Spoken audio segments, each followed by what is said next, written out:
केवल मूंछ नहीं है, बात यह है कि मूंछ रखने पे, घोड़ी पर बैठने पे या मटका छू लेने पे या सार्वजनिक स्थल पर अच्छे कपड़े पहन करके कोई व्यक्ति चला जाए, उसको लेकर के क्या प्रॉब्लम हो रही है समाज में।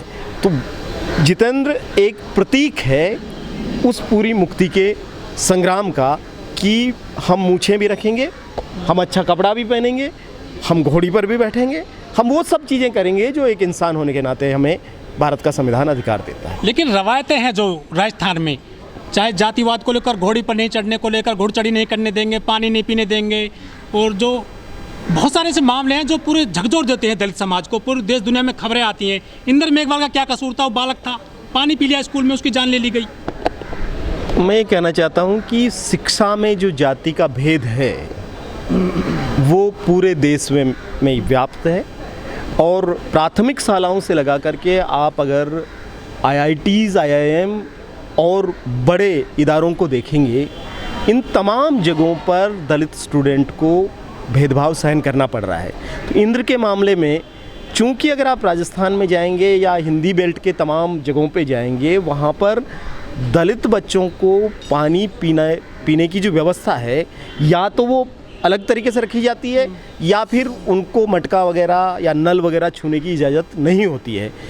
तो ये एक घटना नहीं है, इंद्र मेघवाल की जो घटना है वो तो चूंकि बाहर आ गई घटना और पूरे देश ने उस पर बात रखी, इसलिए इतनी बड़ी बात बन गई। आप अगर एक स्वतंत्र सर्वे कीजिए तो आप पाएंगे कि हर स्कूल में, और ख़ास तौर पे जो रूरल एरिया में स्कूलें हैं, हर स्कूल में पानी पीने में भेदभाव है, मिड डे मील में भेदभाव है, आंगनबाड़ी में पोषाहार वितरण में भेदभाव है, नरेगा में जो पानी पिलाने की जो मजदूर बैठते हैं उनमें भेदभाव है। तो भेदभाव की व्यवस्था सब तरफ है।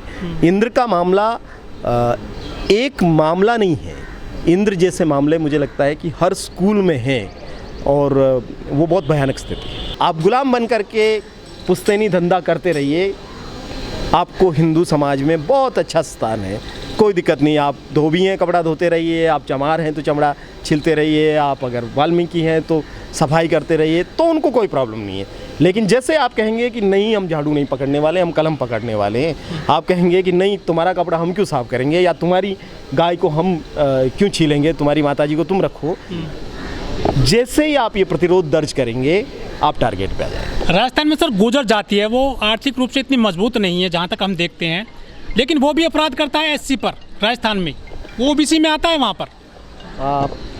मैं सोचता हूँ कि आज की बातचीत में भी मैंने एक चीज़ कही, शायद आपने ध्यान दिया होगा, और मैं कहना चाहता हूँ कि आंकड़े ये बताते हैं कि दलितों पर अत्याचार में 80% केसेस के एक्यूज्ड जो हैं वो OBC समुदाय से आ रहे हैं। यानी जो पिछड़ा है वो दलितों पर अत्याचार करने में अगड़ा है, और न केवल अत्याचार कर रहा है बल्कि वो छुआछूत भी कर रहा है। और हिंदुत्व की जो लाश है, ये पूरा जो कम्युनल चीज़ है, उसको आगे ले जाने का काम भी OBC के लोग कर रहे हैं।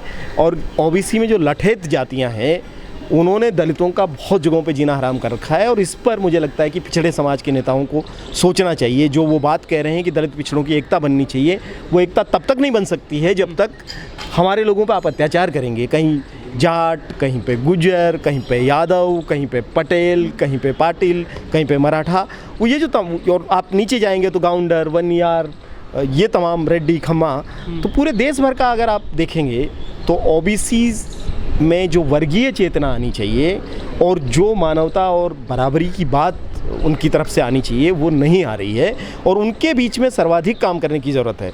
लेकिन सारी बंदूक की नाल तो हम ब्राह्मणवाद की तरफ लगाए हुए हैं, सवर्णों की तरफ लगाए हुए हैं, तो हम ये बात उठा रहे हैं वो धर्म का और कास्ट का, न केवल धर्म का। मैं सोचता हूँ कि आज हिंदू राष्ट्र बनाने की सर्वाधिक जल्दी जितनी ब्राह्मण बनिया राजपूत को नहीं है, उतनी पिछड़ों में से लठे जातियों को है। मेघवंशी जी, आप राजस्थान से आते हैं। राजस्थान जो हमेशा सुर्खियों में रहता है जातिवादी घटनाओं को लेकर, चाहे इंद्र मेघवाल का मैटर हो, चाहे जितेंद्र मेघवाल का मैटर हो, ये सर राजस्थान में हो क्या रहा है सर? ये केवल राजस्थान में हो रहा है ऐसा नहीं है, देश भर में दलितों पर अत्याचार की घटनाएं हो रही है। बहुत सारी जगह ऐसी है जहां पर कोई बोलता नहीं है। अगर राजस्थान से ये सारी चीज़ें आपको सुनाई दे रही है, इसका मतलब ये है कि वहाँ पर जो समाज है वो अन्याय अत्याचार को स्वीकार करने के लिए तैयार नहीं है और वो निरंतर प्रतिरोध में अपनी आवाज़ उठा रहा है और उसी आवाज़ को आप यहाँ तक सुनते हैं। तो मेरा ये मानना है कि इसको इस रूप में भी देखिए राजस्थान एक सामंती राज्य रहा है, उसका नाम ही राजाओं के स्थान से पड़ा हुआ है। तो डीएनए में शामिल है क्या सर? पूरा जो फ्यूडल एक सिस्टम रहा है और पिछले लगभग 1000 सालों में आप अगर देखेंगे तो राजस्थान के इतिहास में कोई रेजिस्टेंस का मूवमेंट नहीं है। इवन भक्ति आंदोलन में भी कोई ऐसा रैदास या कबीर जैसा संत भी नहीं है जो समाज को जगाए। तो बहुत लंबी नींद के बाद राजस्थान जग रहा है, पर चूंकि जाति की पूरी जो व्यवस्था है समाज की और उसमें अब परिवर्तन हो रहा है, तो जब भी किसी चीज़ में आप परिवर्तन करते हैं, जब भी ठहरे हुए पानी में आप कंकर मारते हैं तो लहर तो उठती है। तो ये जो सब कुछ चल रहा है उसको समाज में आ रही चेतना के रूप में देखिए और इस रूप में भी देखिए कि राजस्थान में जो अब दलित आदिवासी समाज है वो सहन करने के लिए तैयार नहीं है, वो प्रतिरोध में उठ के खड़ा हो रहा है। सर, जितेंद्र मेघवाल को मुंह सकने पर मार दिया गया, ऐसे खबरें आई थी सर मीडिया में।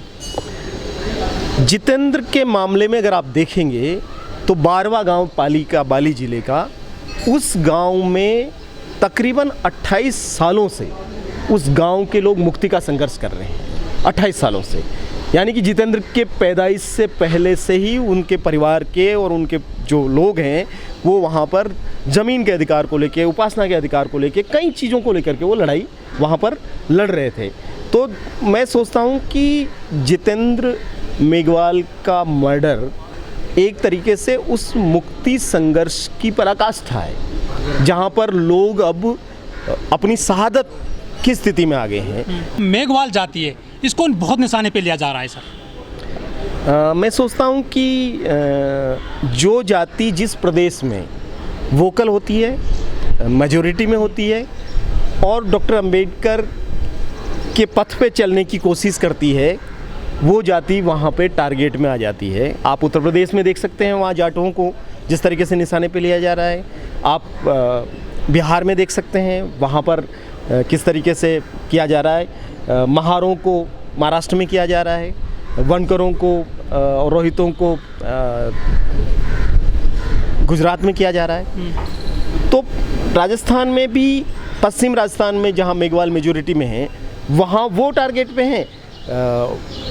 पूर्वी राजस्थान में जहाँ पे बैरवा और जाटो मेजॉरिटी में है वो टारगेट पे हैं। जहाँ रेगर कम्युनिटी है वो टारगेट पे हैं। शहर में जहाँ पर हिम्मत के साथ वाल्मीकि खड़ा है वहाँ वाल्मीकि जाति टारगेट पे है। तो मैं ये नहीं मानता कि कोई एक जाति टारगेट पे है।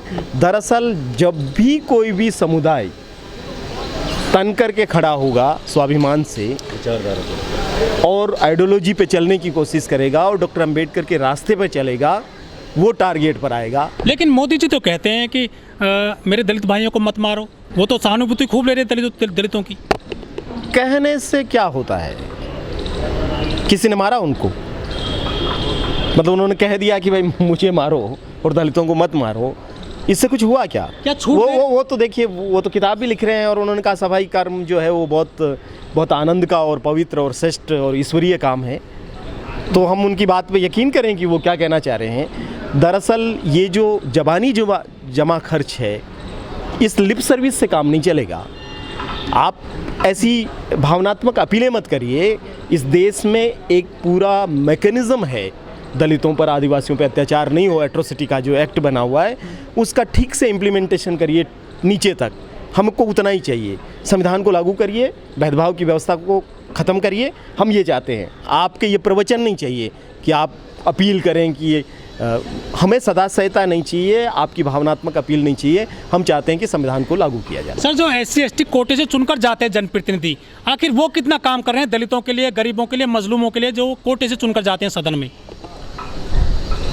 मैंने आज भी कहा और कई मौक़ों पे मैंने कहा कि जो पॉलिटिकल रिप्रेजेंटेशन है, जो राजनीतिक आरक्षण है, वो राजनीतिक आरक्षण जो है वो हमारे लिए बहुत फ़ायदे का सौदा नहीं साबित हो रहा है, क्योंकि जो रिज़र्व कॉन्स्टिट्यूंसी से जीत करके लोग जाते हैं वो सबसे कमज़ोर लोग होते हैं। क्योंकि रिज़र्व कॉन्स्टिट्यूंसी को आप जा कर के देखेंगे तो वहाँ पर जो दलित है वो तो बिखर जाता है, क्योंकि उन्हीं जातियाँ उपजातियों में से कई सारे उम्मीदवार बनते हैं, टिकटों की दौड़ में और इन सारी चीज़ों में आपस में ही एक दूसरे से लड़ते रहते हैं। तो वहाँ समाज एकजुट नहीं होता बल्कि कमज़ोर हो जाता है, और फिर कोई एक जाति जो वहाँ बड़ा समूह है वो जाति नोट भी देती है, वोट भी देती है, सपोर्ट भी देती है और टिकट भी लाती है।